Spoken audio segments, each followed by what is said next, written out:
प्रश्नकाल को विपक्ष के द्वारा चलने नहीं दिया गया। समूचा विपक्ष और विशेषकर कांग्रेस पार्टी के इस प्रयास की मैं घोर निंदा करता हूं।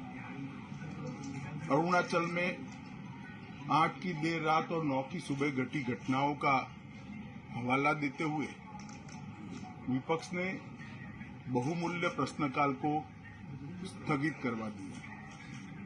इसका कोई औचित्य इसलिए नहीं था कि पार्लियामेंट्री अफेयर्स मिनिस्टर ने स्पष्टता से कह दिया था कि 12 बजे इस देश के रक्षा मंत्री श्री राजनाथ सिंह जी इस विषय पर सदन के सामने अपना बयान रखेंगे।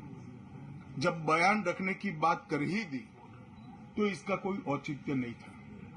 मुझे भी थोड़ा आश्चर्य लगा। फिर मैंने प्रश्नकाल के सूची को देखा तो 5 नंबर का प्रश्न देखकर मैं इनकी चिंता समझ गया। 5 नंबर के प्रश्न है राजीव गांधी फाउंडेशन के FCRA रजिस्ट्रेशन को रद्द करने के बारे में। अब उन्हीं के कांग्रेस के ही सदस्य के द्वारा यह प्रश्न पूछा गया और जवाब में बहुत स्पष्ट था। अगर मौका देते तो मैं सदन के पटल पर भी बताता कि राजीव गांधी फाउंडेशन को 2005-6 और 2006-7 के वित्तीय वर्ष में चीनी दूतावास से 1 करोड़ 35 लाख रुपए का अनुदान प्राप्त हुआ था। चूंकि FCRA के कानून और उसकी मर्यादाओं के अनुरूप नहीं था तो नोटिस देकर पूर्णतया कानूनी प्रक्रिया का अनुपालना करते हुए गृह मंत्रालय ने इसका रजिस्ट्रेशन रद्द किया था।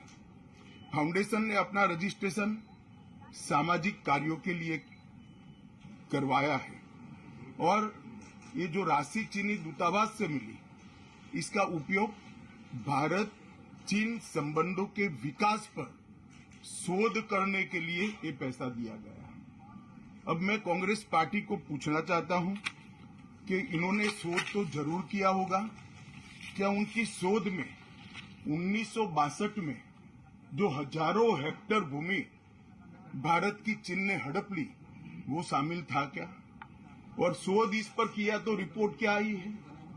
नेहरू जी के प्रेम के कारण सुरक्षा परिषद में भारत की स्थायी सदस्यता बलि चढ़ गई।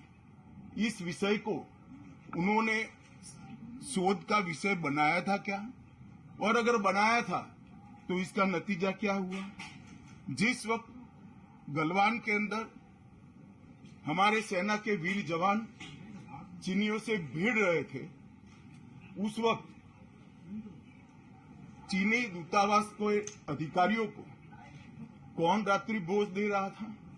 वो उनकी शोध का विषय था क्या? अगर था तो उसका नतीजा क्या हुआ? जब उनकी सरकार थी तो 2006 में भारत में चीन के दूतावास ने पूरे अरुणाचल और पूरे नेफा पर दावा कर दिया। वो उनकी शोध का विषय था क्या? अगर शोध हुई तो उसका नतीजा क्या हुआ? 25 मई 2007 को चीन ने कांग्रेस के ही मुख्यमंत्री दोरजी खंडू को वीजा देने से इनकार कर दिया क्योंकि ये तो हमारा ही हिस्सा है अरुणाचल।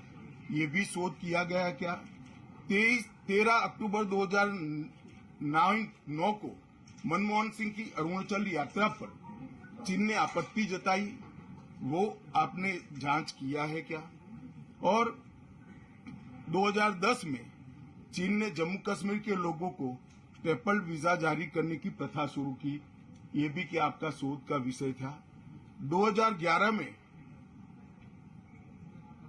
कांग्रेस सरकार ने चीन की धमकी के बाद हमारे रोड और वाइटल बॉर्डर इंफ्रास्ट्रक्चर्स का निर्माण डैम चौक में रोक दिया। ये क्यों रोका गया इसकी भी शोध की है। मैं कांग्रेस पार्टी को पूछना चाहता हूं, ये दोगला रवैया जनता के सामने नहीं चलता है। जनता सब देख रही है। आपके परिवार द्वारा चलाया गया फाउंडेशन, उसका FCRA रजिस्ट्रेशन चीन की दूतावास से मिले हुए अनुदान से समाप्त हुआ है। आपके ही समय में हजारों किलोमीटर भूमि अवैध रूप से हमसे हड़प ली गई है। आपके ही समय में हमें मिली हुई सुरक्षा परिषद की सदस्यता आपने निजी संबंधों को बनाने के लिए चीन की भेंट कर दी है। ये सारी जनता ये सभी विषयों को जानती है। मैं इतना स्पष्ट कहना चाहता हूं कि भारतीय जनता पार्टी की सरकार है, नरेंद्र मोदी इसके प्रधानमंत्री है, और जब तक भारतीय जनता पार्टी की मोदी सरकार चल रही है, 1 इंच जमीन पर भी कोई कब्जा नहीं कर सकता। कल अपने सेना के जवानों ने जो 8 की देर रात को और 9 की सुबह को जो वीरता दिखाई है, मैं इसकी बुरी बुरी प्रशंसा करता हूं। इन्होंने घुसे हुए सभी लोगों को कुछ ही घंटों में वापस खदेड़ दिया और हमारी भूमि का रक्षण किया है। राजीव गांधी फाउंडेशन के FCRA लाइसेंस रद्द होने का एक दूसरा भी कारण था।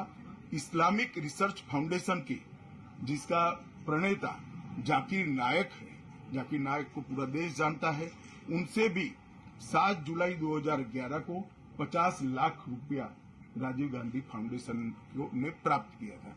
मैं पूछना चाहता हूं, राजीव गांधी फाउंडेशन के कर्ता धर्ता जो कांग्रेस की फैमिली पार्टी है उसी के सदस्य हैं, तो आपको ये पैसा जाकिर नाइक ने किस मकसद के लिए दिया था, इसकी भी स्पष्टता देश की जनता के सामने होनी चाहिए।